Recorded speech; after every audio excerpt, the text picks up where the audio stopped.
انسان زندگی میں جب جدوجہد کرتا ہے، کوشش کرنا ہے کہ پہلے تو یہ غور کر لیں کہ جو کام ہم کر رہے ہیں کیا وہ کام ایسا ہے کہ اس میں اللہ کی مدد ہمیں ملے گی۔ اگر آپ کوئی معاذ اللہ ناجائز کام کر رہے ہیں، فعل حرام کا ارتکاب کر رہے ہیں، تو اس میں تو مدد الہی آئے گی نہیں۔ پہلے تو یہ دیکھیں جو کر رہے ہیں وہ کام مدد الہی والا ہے، اور اگر اللہ تعالیٰ کی مدد والا وہ کام ہے پھر اس پر غور کریں کہ کیا ہم نے مالک سے مدد کا سوال کیا ہے، ہمیں مدد میسر آ رہی ہے۔ وہ میں نے بزرگوں سے ایک بات سنی تھی، وہ بڑی یاد رہ گئی۔ وہ فرمایا کرتے تھے قابلیت بھی بڑی چیز ہے لیکن قبولیت سب سے بڑی چیز ہے۔ قابل ہونا بھی بڑی بات ہے لیکن زیادہ بڑی بات یہ ہے کہ اس کی بارگاہ میں قبول بھی ہے کہ نہیں۔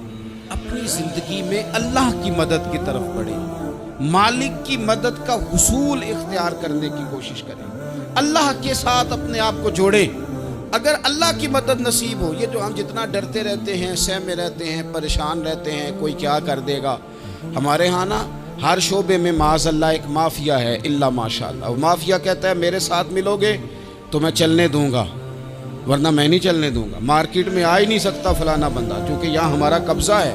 اور میرے بھائی پھر بہت سارے لوگ جن کی نیتیں اور ارادے بڑے اچھے ہوتے ہیں شروع میں، وہ بھی اس مافیا کا شکار ہو جاتے ہیں اور ان کے رنگ میں رنگ جاتے ہیں۔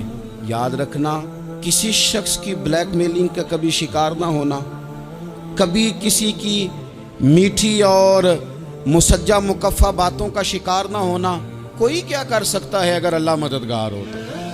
جس کو رب کریم اٹھانا چاہے اسے کوئی گرا سکتا ہے؟ ہم یہ ڈرے ڈرے سہمے پریشان فیصلہ کرنے کی طاقت نہیں، مجھے چلنا چاہیے کہ نہیں، اٹھنا چاہیے کہ نہیں، کرنا چاہیے، اٹھ باندھ کمر کیوں ڈرتا ہے؟ پھر دیکھ خدا کیا کرتا ہے۔ حضرت عبداللہ ابن عباس فرماتے ہیں میرے نبی پاک علیہ السلام نے میری تربیت فرمائی، حضور نے میری تربیت فرمائی، اور محبوب پاک علیہ السلام نے فرمایا عبداللہ یاد رکھنا، یہ نوجوان دوست میری بات لکھ لیں، پریشان لوگ میری بات لکھ لیں، جن کے پاس قوت فیصلہ نہیں وہ اس بات کو لکھ لیں۔ حضرت عبداللہ ابن عباس فرماتے ہیں میرے نبی پاک علیہ السلام نے مجھ سے فرمایا تھا عبداللہ سن، اگر ساری دنیا مل کے تیرا کوئی نفع کرنا چاہے کر نہیں سکتی جب تک میرے رب کی رضا نہ ہو، اور فرمایا ساری دنیا مل کے تیرا کچھ بگاڑنا چاہے تو تعین کرنا، ہر بندے کے خیالات کے مطابق ڈھلنے کی کوشش کرنا، فلانا نہ ناراض ہو جائے، فلانا نہ ناراض ہو جائے، وہ جس نے ہونا ہو جائے، بس رب رسول ناراض نہ ہو۔ اپنی زندگی میں اپنے مالک کو مولا جان کے، بل اللہ مولاکم، اللہ تمہارا مولا ہے، وَهُوَ خَيْرُ النَّاصِرِينَ، وہ بہترین مددگار ہے۔ توجہ جب بھی کریں رب کی جانب کریں، اپنے دل کا قبلہ درست رکھیں، سوچوں کے زاویے سیدھے رکھیں۔ میرے بھائی مالک جب بندوبست کر دے نا، جب مالک بندوبست کر دے، نہیں تھا کہاں سے لے آئی؟ اللہ کرے میں آپ کو سمجھا سکوں، ذرا اپنے آپ کو وہاں کھڑا کریں کہ ایک پاک باز عورت، پاک باپ کی بیٹی، طیب ماں کی بیٹی، اور اللہ کے گھر میں پرورش پانے والی خاتون، ایک وہ وقت اور ایک یہ وقت کہ اس عورت کو کٹہرے میں کھڑا کر کے پوچھا جا رہا ہے کہ معاذ اللہ تیری گود میں بچہ جائز نہیں ہے، کہاں سے لائی ہے؟ اب خود سے صفائیاں بندہ کتنی کو دے، کتنی کو وضاحتیں کرے۔ اور میں نے تو اپنی زندگی میں دیکھا ہے زیادہ وضاحت دینے والے کو بھی لوگ جھوٹا سمجھنے لگ جاتے ہیں، زیادہ وضاحت دینے پر بھی لوگ کمزوری کا اظہار سمجھتے ہیں کہ کمزور پڑ گیا۔ آپ صلح کی کوشش کرتے ہیں، سامنے والا بزدل سمجھ لیتا ہے، زیادہ وضاحتیں بھی کمزور کر دیتی ہیں۔ اب حضرت مریم کو کٹہرے میں کھڑا کر کے کہا بچہ کس کا ہے؟ تو پھر خدا بندوبست جب کرے، اللہ جب مددگار ہو، تو پھر حضرت مریم کی گواہی درختوں سے نہیں دلوائی، اس نے پتوں سے نہیں دلوائی، پھر فرشتے نہیں بھیجے۔ حضرت مریم کہنے لگی مجھ سے نہ پوچھو، وہ جو پنگوڑے میں ہے اسی سے اعلان کرنا تھا مالک نے۔ اور جب مالک اعلان کر دے، جب مالک تیری صفائی دینا چاہے، جب مالک تجھے دنیا کے سامنے نکھارنا چاہے، تو پنگوڑے میں لیٹے حضرت عیسیٰ بول کے کہنے لگے انی عبداللہ آتانی الکتاب، فرمایا میں اللہ کا بندہ ہوں, رب نے مجھے کتاب عطا کر کے نبی بنا کے دنیا میں بھیجا ہے. میں اللہ کا بندہ ہوں, کتاب لے کے آیا ہوں, نبی بن کے آیا ہوں. پھر پنگوڑے سے اعلان ہو گیا, پھر بچہ بول پڑا. اور یہ ایک دفعہ نہیں بات ہوئی, یہ بنی اسرائیل میں ایک جریج نام کے شخص بھی تھے جو نماز پڑھ رہے تھے. بعض نے لکھا ہے نفل نماز تھی. اماں نے پکارا تو آئے نہیں, تو ماں کے منہ سے نکل گیا تو اتنی دیر تک مرے گا نہیں جب تک کسی بے حیا عورت کا منہ نہ دیکھ لے. تو وہ عبادت گزار تھے, لیکن لوگوں نے ان کی عبادت, ریاضت, پرہیزگاری کو نہیں دیکھا. بس ایک عورت کو بھیج کے الزام لگوا دیا. وہ عورت آیا جایا کرتی تھی, اب آ جاتی ہیں عورتیں, مسئلہ پوچھنے کی نیت سے بھی آ جاتی ہیں. ماحول میں کچھ جگہ ایسی بھی ہیں جہاں عورتیں دم کرانے کے بہانے آ جاتی ہیں. وہ خاتون آتی جاتی تھی اس خانقاہ پہ, آستانے پہ. یہ بخاری میں موجود ہے. پھر اس نے کہا میری گود میں جو بچہ ہے یہ انہی کا ہے. مجھے بتائیں کیسے بندہ وضاحت دے. حالات خراب ہو گئے, لوگ کٹیا جلانے لگے, ماحول اور طرح کا بن گیا. میرے نبی پاک لینے کے قابل نہیں رہا. اب تو ہی کرم کرے گا تو دروازہ کھلے گا. تو وہ چند دنوں کا بچہ پنگوڑے میں بول کے کہنے لگا میں اس درویش کا نہیں, میں تو فلانے چرواہے کا بچہ ہوں, وہ جو بکریاں چراتا ہے. رب کی مدد کو پکاریں, اپنے ساتھ اپنے مالک کی مدد کو شامل کریں. تھوڑے رزق پر بھی گزارا اچھا ہونے لگ جائے. سارے لوگ آپ کو گرانے کی تدبیریں کر رہے ہوں گے اور مالک آپ کو عزتیں عطا فرما دے گا. اس کی بارگاہ سے حکمت کا تقاضا اور ہو جائے گا. ہم نے ساری زندگی لوگوں کو راضی کرنے میں گزار دی. ساری زندگی بڑھاپا آ گیا بچوں کو پالتے, اور بچوں نے آخری عمر میں کہہ دیا ابا اگر کوئی ڈھب کا کام کر لیتے تو آج ہمارے دن بھی پھر نہ جاتے. ساری زندگی گزار دی بہن بھائیوں کو راضی کرنے میں, ساری زندگی گزار دی ذمہ داریاں اٹھانے میں. ان کو 99 دفعہ دیا, ایک دفعہ نہیں دیا تو انہوں نے کہہ دیا تو نے تو کبھی دیا ہی نہیں, تو تھا ہی نہیں. ساری زندگی محلے داروں, علاقے والوں کو راضی کرنے میں گزار دی. اور میں نے ایسے لوگ بھی دیکھے دین کے لیے وقت گزارا, لیکن جب بڑھاپے میں دانت کام نہ کرتے تھے تو وقت کے مفتیوں کو بھی مسجدوں کی کمیٹیوں نے کہہ دیا اب آپ کی سمجھ نہیں آتی, ہم نے خطیب کو یور رکھنا ہے. نہ دیکھو دنیا کی طرف, دنیا رلا دیتی ہے. نہ راضی کرو بندوں کو, بندے تھکا دیتے ہیں. نہ پیچھے بھاگو ہر وقت دنیا داروں کے, یہ انسان کو کمزور کر دیتے ہیں. وہ تو کریم ہی بڑا ہے.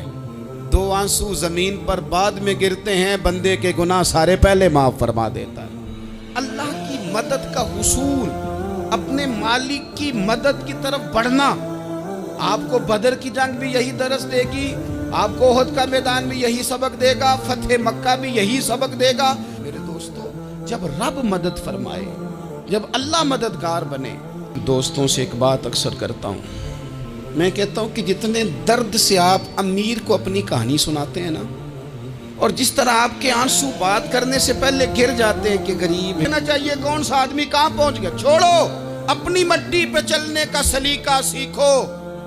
کسی کے سنگ مرمر پہ چلو گے تو پھسل جاؤ گے, پھسل جاؤ. اس پر ایک اور بات عرض کر دوں, صحیح بخاری سے, مسلم سے ایک اور بات. کچھ چیزیں ایسی ہیں جن سے اللہ کی مدد آتی ہے, مدد ملتی ہے. ایک چیز ان میں صحیح توجہ طلب امر ہے, اس پر آپ غور کریں گے.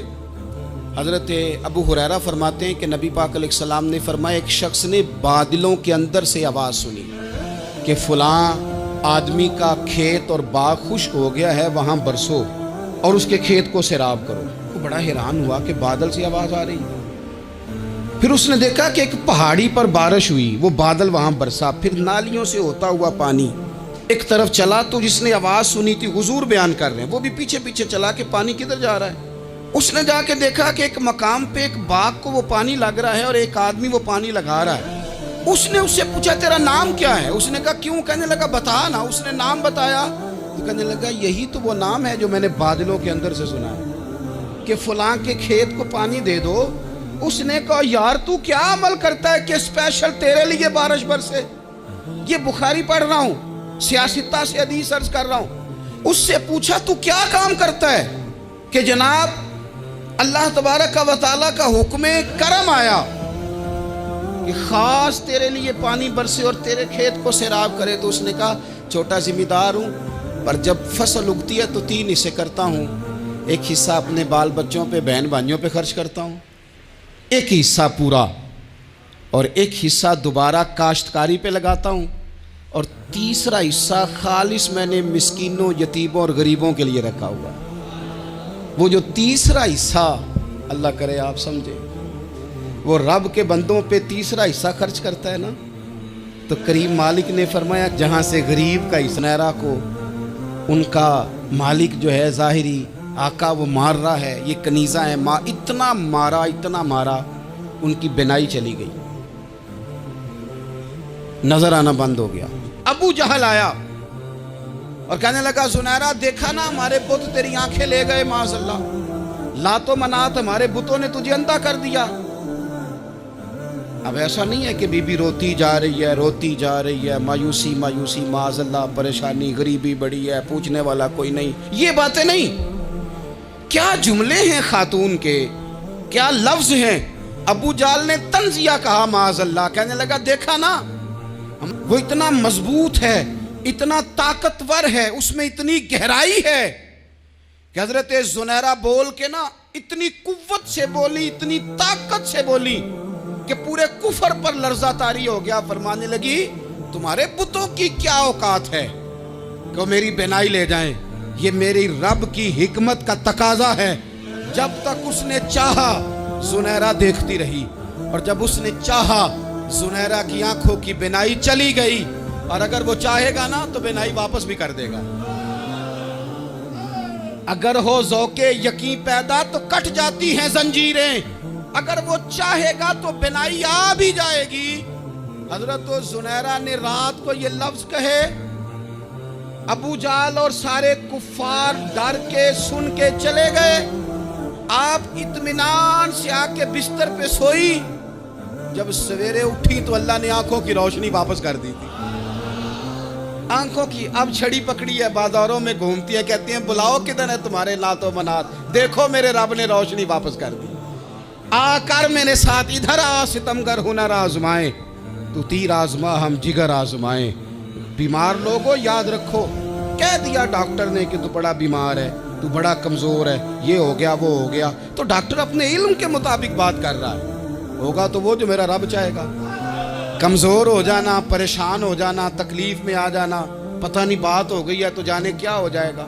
اپنی زندگی کے اندر اپنے رب سے رشتہ مضبوط کریں, رسول کائنات سے رشتہ مضبوط کریں, اللہ والوں سے رشتہ مضبوط کریں.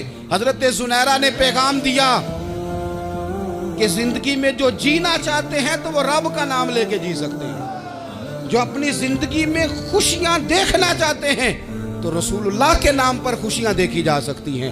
توکل کی بنیاد پر بندہ خوشیاں لے سکتا ہے.